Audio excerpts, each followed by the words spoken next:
ሰውን እሳት ላይ ጥሎ የምንደናደር ማለት ነው እንዴ? የምን እሳት ላይ መጣድ ነው? የምትፈራው ነገር አለ እንዴ?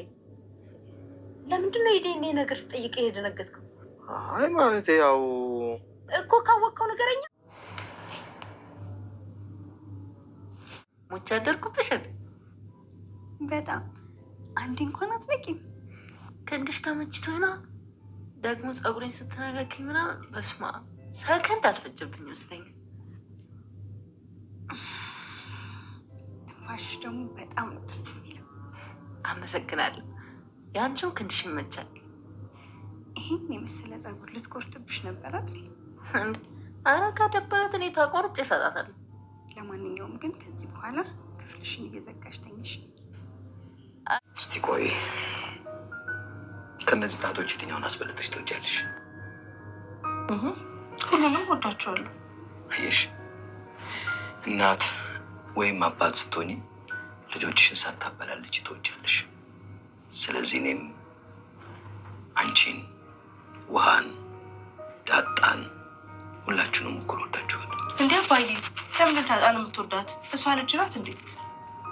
ምን ማለት ነው ልጅ ናት? ታዲያ ለምንድን ነው ከኛ እኩል የምትወዳት? እሺ በቃ ተይው። መጀመሪያ አንቺን፣ ከዛ ውሃን፣ ከዛ ቀጥሎ ደግሞ ዳጣን ወዳታለሁ። ግን ዳጣን እሺ አትልማ። ትወዳታለህ? አረ አላልኩም። ግን እኮ ከምሬን ነው። እሷ ትሆናለች። በጣም ንጹህ ልጅ ናት። አስተሳሰባ ምናምን በጣም ምርጥ ነው። እሱን እኮ ነው የምልህ። ኪችን ሁሉ መታ ስራ ታግዘኛለች። ሰው የሚረባት አይነት ልጅ ነች። በዛ ላይ ጠንካራ ናት። ችግር ለመፍታት ያላት ጉጉት ትማርከኛለች። መልኳስ ብትል ደስ አትልም? ቆንጆ ናት። በተለይ ቀሚስ ስትለብስ። በቃ ሁልጊዜ ቀሚስ እንድትለብስ ነግራታለሁ። አይ ምንም እንዳትነግራት። አውቄብሃለሁ። እሷ ደግሞ በጣም ደስ ብላለች። ለእኔ ለመንገር አፍረህ ነው አይደል? ሰላምዬ አታሳፍሪኝ እንጂ። ሰላም ውድ ቤተሰቦች እንዴት ናችሁ? እግዚአብሔር ይመስገን እኔ ጋር ሁሉ ሰላም። እንዴት ናችሁ? በያላችሁበት ሰላምታ ይድረሳችሁ። ላይክ መባረክ ቪዲዮውን ጀምሩ። ዛሬ በአዲስ ቪዲዮ ብቅ ብለናል።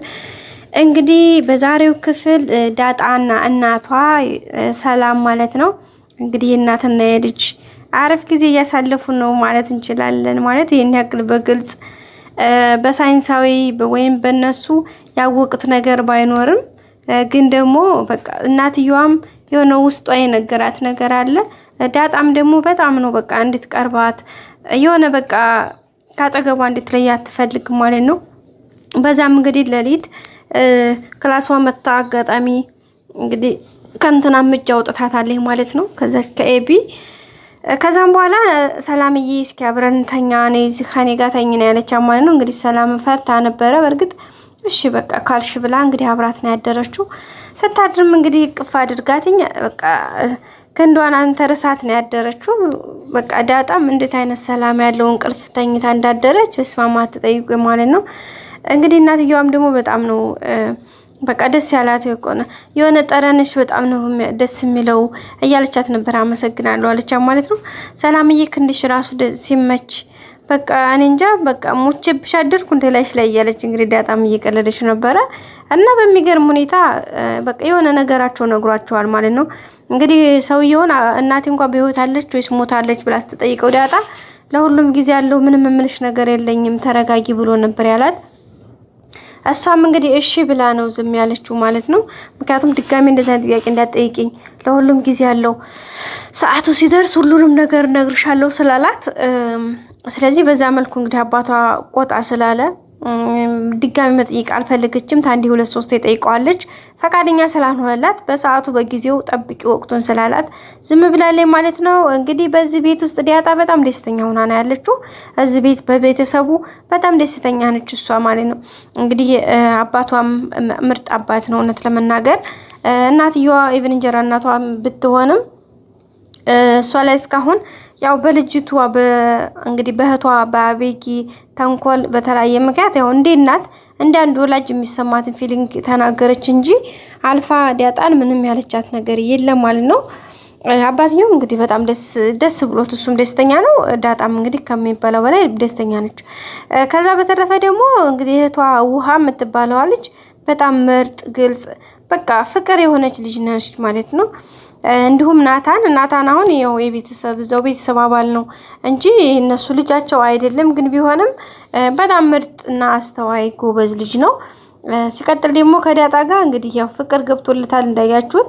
በጣም ነው ዳጣን የሚወዳት። ገና የመጀመሪያ ነው እንግዲህ በነገራችን ላይ የገባች ጊዜ ዋው የሆነ ነገሯ ደስ ይላል እያለ ነበረ።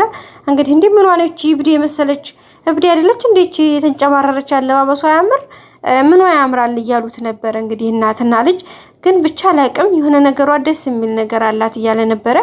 ከዛም አልፎ በተለይ ቀሚስ ለብሳ የመጣች ለታ ዋው ብሎ እንግዲህ አፉን ከፍት አድርጎ ነበር የቀረው። እንደዚህ በጭራሽ አልጠበቅኩም ነበር የነበረውና ከዛ ወዲህ ጀምሮ እንግዲህ በጣም ውስጡ በጣም እንትን እያለ ነው። ባለፈው ክፍልም እንዳያችሁት ዳጣን ያፈቅርሻለሁ ሊል እንግዲህ ጀምሮ ነበረ። ግን እናትና ልጅ ያው መተው ደርሰውባቸው ሁኔታው ተቋርጧል ማለት ነው። በነገራችን ላይ እሱ ነው እንጂ ከሱ ጋር ነው እንጂ ፍቅር ስሜት ያለው ዳጣ ምንም አይነት ስሜትም ሆነ ምንም ጭራሽ የምታስበው ነገር የላትም። ግን አሁን ላይ ወደ ፍቅር ማለት የወደፊት አዝማሚያቸው ግን እሱም እንግዲህ ፍቅሩን ገልጾላት እሷም ራሱ የፍቅር እንትን ሳይኖራት አይቀርም። በባለፈው እንግዲህ ሞገስ ካግኝታው ከሞገስ ጋር እያወሩ በነበረበት ሰዓት ላይ ለምንድን ነው ግን ያን ልጅ ታፍታፍ ብለሽ ደህና ልጅ ከሆነ እንትን ማቲው ሲያው ደህና ልጅ ይመስላል እያላት ነበረ ሞገስና እንዲያው እሱ ልጅማ ከደህናም በላይ በጣም ጎበዝ ልጅ ነው፣ አሪፍ ልጅ ነው። ግን እኔ ለሱ አልገባውም። እኔ እኮ ዝም ብዬ ነኝ እያለች እንግዲህ ራሷን እያለኝ ነበረ። አንቺስ ራሱ ቆንጆ እኮ ነሽ፣ አንቺ ራሱ በጣም ልዩ ሴት ነሽ፣ በጣም ነው የምታምረው። እኔ የሚገርምሽ ሉላ ባትወለድ ኖሮ አንቺን ነበር የምጠብሰው እያለ እንግዲህ ሞገስ ያሽኮረመማት ነበረ። እና ዳጣ እውነትህን ነው እያለች በቃ እንደዚህ ፍቅር እንደዚህ ከሆነ እኔ ራሱ ብገባበት እያለች እንግዲህ እያሰበች ትገኛለች ማለት ነው። እንግዲህ በቀጣይ እንደምትገባ አንጠራጠርም። እንግዲህ ናታንም ለሰላም እንደሚወዳት እየነገራት ነበረ። በጣም የሆነ ነገሯ ለሰው ያላት ክብር በቃ ኮንፊደንሷ በቃ ብዙ ነገሯ በጣም ደስ የምትል ልጅ ነች፣ አዛኝ ነች ምናምን እያለ ነበረና ሰላምም አዎ እኔ ራሱ በጣም እኔ ራሱ በቃ ላንተ የምትሆን ሴት ነች እያለችው ትገኛለች። እንግዲህ በተለይ ቀሚስ ስትለብስ እንዴት እንደምታምር እኮ በእናትሽ እያላት ነበረ። በቃ ካሁን በኋላ ቀሚስ እንድትለብስ ሁሌም ቀሚስ እንድትለብስ እኔ እነግራታለሁ እያለችው ነበር ሰላም። አረ ምንም እንዳታያት እንዴት እንጂ ሰላም እንዲህ አይባልም እኮ እያላን ነበር። አይ አውቄብሃለሁ እባክህ ታሽኮርመማ ነው እንጂ ነቀቼብሃለሁ እያለችው ነበር ማለት ነው። ሌላ እንግዲህ ቻብጊ የምትባለው እህቷ በጣም እስካሁን ምንም ልትፋታት አልቻለችም። እንግዲህ ለዲኤንኤ ያስመረምራለሁ ብላ እንግዲህ ዳጣንም ጸጉር ከአባቷም እንትን ብላ ለማስመርመር ዝግጅት ላይ ናት።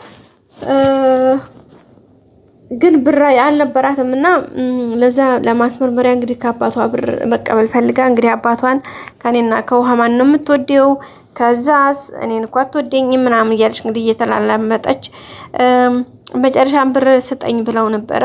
ስንት ብር ፈልገሽ ነው ሲላት 10,000 ብር ነው ያለችው። እና 10,000 ብር ሲል በጣም ደነገጠ አባትየው። ይሄን ሁሉ ብር ለምን ፈልገሽ ነው ሲላት ነበር። ምክንያቱም እሷ ለዲኤንኤ ከዚህ ያላትን ከዛ ደግሞ ከራሷ የተወሰነ ጨምራ እናቷን ደግሞ የተወሰነ ነገር ብላ ጨማምራ እንግዲህ ለዲኤንኤ ማስመርመሪያ ነው። እኔ ሁሉ እኮ የምትሄድበት መንገድ ከሷ ምንም የምታገኘው ነገር የላትም። እሷ አሁን ያሰበችው ዲኤንኤ ያስመርምራ እንግዲህ ወይ የአባቷ ልጅ ከሆነች ከዚህ ቤት ትወጣለች እናቴ መሽም ታስወጣታለች ብላ ስላሰበች ነው። ግን ደግሞ በተዘዋዋሪ ሌላ ነው ሊሆን የሚችለው። ይሄ ሰውዬ እንግዲህ ልጅ አምጥቷታል። ልጁ ብትሆን አንደኛ ለሷ እህቷ ነው የምትሆናት አይደለ? ሁለተኛ ደግሞ እናትና አባቷን ማለያየት ነው የሚሆነው። የዲኤንኤ እውነት ሆነ ማለት እናትና አባቷ በቃ መካከል የሚፈጠረው ግጭት በጣም ከባድ ነው። በተለይ ደግሞ እሷ በሄደችበት መንገድ በዝ ከሆነ በጣም ነው የሚከብደው። ለምን አሁን ጋሽ ደረጀ በራሱ መንገድ ያስተካክሉ አሁን ቀድሞ ነግሯት ቢሆን ለማርታ ችግር የለውም ነበረ። ግን አሁን አቤጊ ሄዳ ይሄን ነገር አድርጋ ከዛ መታየሽ እናቴ እንግዲህ የሚገርመው ነገር በነገራችን ላይ እሷም እያስተረጠረቻት ነበረ። እንግዲህ ከአንዴ 2-3 ተይ አንቺ ሰይጣን ብትላት ለራሱ እንግዲህ እናትየቱ ራሱ እንድትጠራጠርና ሌላ ነገር እንድታስብ አድርጋታለች ማለት ነው። እንደያችሁት እንግዲህ ባለፈውም ጋሽ ደረጀ ጋር ራሱ እንግዲህ የሚገርመው ዩቲዩብ ገብታ ሰርች እያደረገች ነበረ እናትየዋ ማለት ነው። ዲኤንኤ በኢትዮጵያ ውስጥ የት ሆስፒታል እንደሚሰጥና ዲኤንኤው ምን ያክል ወጪ ውስጥ ያለ እያደረገች እንግዲህ ሰርች እያደረገች ነበርና በዛም እንግዲህ በመካከል ጋሽ ደረጀን የት ነው ግን ዲኤንኤ ምርመራ የሚሰጥበት ሆስፒታል ስትለው እንግዲህ ጋሽ ደረጀ በጣም ነው የደነገጠው። እንዴት ጠየቅሽኝ? ምን አስበሽ ነው? ምን ይሰራልሻል? ምናምን እያላት ነበረ። መቼም ልጆችን አባታቸውን ቸክ ላደርግ አልልህም አይደል ምናምን እያለችው እንግዲህ እሷም ሙድ እየያዘችበት ነበረ። በዛም እንግዲህ ጋሽ ደረጀ ቅጡ ላይ ቁስል ያለው ውሻ እንደ ልቡ አይጮህም የሚባል ነገር አለ አይደለ? ያቺ የራሱን ስላለችበት በጣም ደንግጦ ተንተባትቦ እንትን እያላት ነበረ። ለምንድን ነው እያላት ነበረ። ምን ሆነህ ነው ግን አንተ እንደዚህ ሆንከው? በቃ ተወው በቃ እንደውም ብላ ስትተኛ ሰዓት ላይ ጥሎ መተኛት ምን ይባላል ማለት ነው። እና ከዚያም ያው እንግዲህ በዛው ምንድን ነው ይሄ ነገር የደበከኝ ነገር አለ እንዴ ምንድን ነው እያለችው ትገኛለች ማለት ነው።